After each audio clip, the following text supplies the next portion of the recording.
সুপ্রভাত বন্ধুরা। কারণে ব্লগের আমি শিক্ষা বলছি। আমার দেবো এখন আমার গাছপালাগুলোকে দেখিয়ে তোমাদের দিনটা শুরু করলাম। তোমাদের সবাইকে আমার গাছের শুভেচ্ছা। তোমরা সবাই কেমন আছো গো? আমি আছি, মোটামুটি ঠিকঠাকই আছি। অক্টোবর মাস পড়ে যাওয়া মানেই উৎসবের মাস পড়ে যাওয়া। তবে উৎসবে সবাই সাবধানে থেকো, ভালো থেকো, কারণ আমাদের এজেন্ডা কিন্তু বিশাল। এটা খেয়াল রেখো, নিজেকে ঠিকঠাক সামলে রেখো। আমরা দোষীদের ধরবো, বিচার চাই আমাদের। এটা আমাদের সব সময়ের জন্য মনে রাখতে হবে।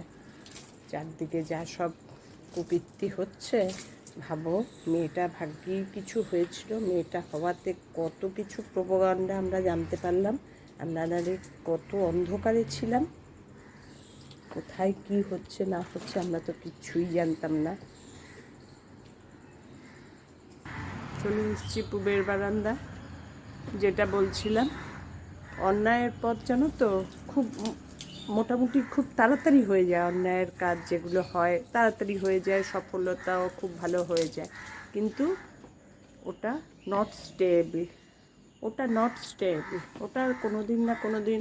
আর দেখবে অন্যায়ের পথে চললে একটা মানে মানসিক একটা কি জানি না, আমার তো তাই মনে হয়, একটা সবসময় একটা কিছু কাজ করে যে এটা ঠিক হচ্ছে তো, আবার কেউ কিছু বলবে না তো, এটা মনে হয়, আমার মনে হয়। জানি না যারা করে তাদের কি মনে হয় না কি জানি না। ভাবতে পারো কি অবস্থা করে ফেলেছে রাজ্যটাকে, কি অবস্থা করে ফেলেছে। বাম আমলেও দুর্নীতি ছিল না আমি বলবো না। আমার আমলের দুর্নীতির একটা সীমা ছিল, সেই দুর্নীতিকে সরাবে বলেই তো ওরা আসলো, ওদের আনা হলো। নালে এই জঘন্য নিম্নমানের ভদ্রমহিলাকে কেউ কখনো ভোট দিতে পারে আমার মনে হয় না। যাই হোক, এইটা যতই উৎসব হোক যাই হোক, তার মধ্যে কিন্তু তোমরা এই কথাটা কেউ ভুলে যেও না, আমাদের বিশাল চিন্তাধারা আছে। চলো আজকে দিনটা শুরু করলাম, অনেক কথা বকবক করলাম। বাবানকে স্কুল গাড়িতে তুলে এই আমরা দুধ নিয়ে বাড়ি আসলাম। এসেই ভাবলাম আমার বাচ্চা কাচ্চাগুলোকে তোমাদের আজকে অনেক দিন ধরে দেখাচ্ছি না। আর কয়েকটা গাছ কিনতে যাব ভাবছি, 2-1 দিন ধরে ভাবছি, কিন্তু ভেবে আবার পিছিয়ে পড়ছি। কেন বলো তো? টুকটাক বেড়াতে যাওয়া আছে, একটু আউটিং আছে। আউটিং থাকলে কিছু কিছু আউটিংয়ে ছোটো মেয়েও যাবে, সবাই যাব। কিছু কিছু আউটিংয়ে ও থাকবে, কিন্তু ও থাকলে ওর ওপর এত দায়িত্ব দিয়ে যেতে না ভয় লাগে। ও ঠিকমতো পালন করতে পারবে কি না, ও নিজেকে নিজে সামলানো, ওটাই ওর কাছে অনেকটা। ঠিক আছে, উৎসবে সবাই খুব আনন্দ করে, নিজেকে সাবধানে রেখো, এটাই আমার বলার কথা। পার্লারে চলে এসেছি একটু সাজুগুজু করতে, পুজো আসছে বলে কথা। পার্লারে সবাইকে দেখো, সব ব্যস্ত এখন। আর ওদের ছুটি ছাটা বলে কিছু নেই, এভরিডেই ওদের কাজ।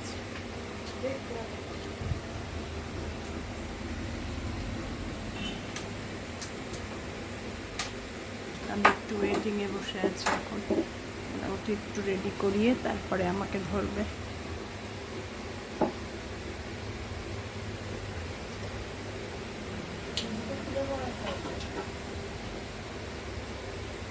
আমি আসি 1 মাস 2 মাস বাদে আসি, খুব একটা বেশি আসি না। আগে খুব আসতাম, এখন আর এত আসা হয় না।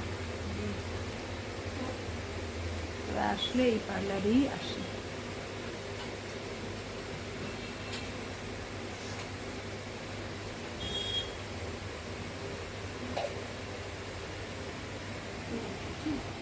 পার্লারের কাজ শেষ হলো। দেখো পার্লারে সবচেয়ে বড় মেম্বার দেখো কি করছে, দেখো আমি আয়নায় তোমার মুখ দেখে নিয়েছি।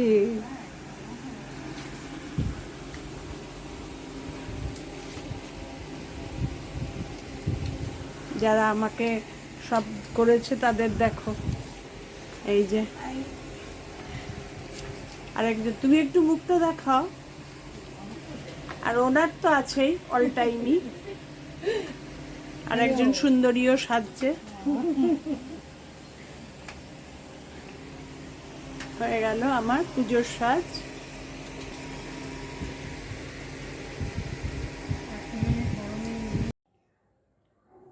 রূপার পার্লার থেকেই ফিরলাম। আজকে হেয়ার কাট করেছি। দেখো চুলগুলোকে একদম ছোট করে ফেলেছি। এখন না আর বড় চুল একদম সামাল দিতে পারি না।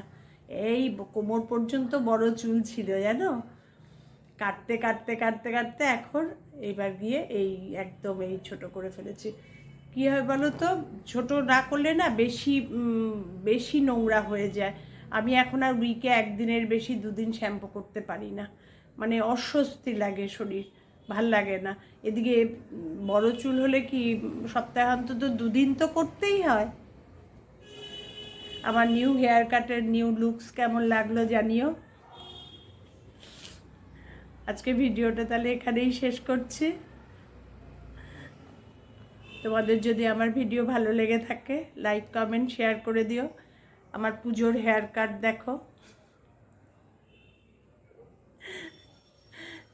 আমার চ্যানেলটাকে সাবস্ক্রাইব করে নিও। তোমরা সবাই ভালো থেকো, সুস্থ থেকো, সাবধানে থেকো।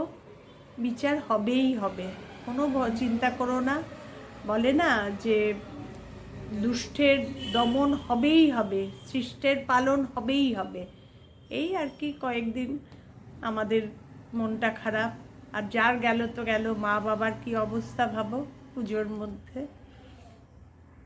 যাই হোক, আর কি বলবো, ভিডিওটা শেষ করলাম। টাটা, শুভরাত্রি।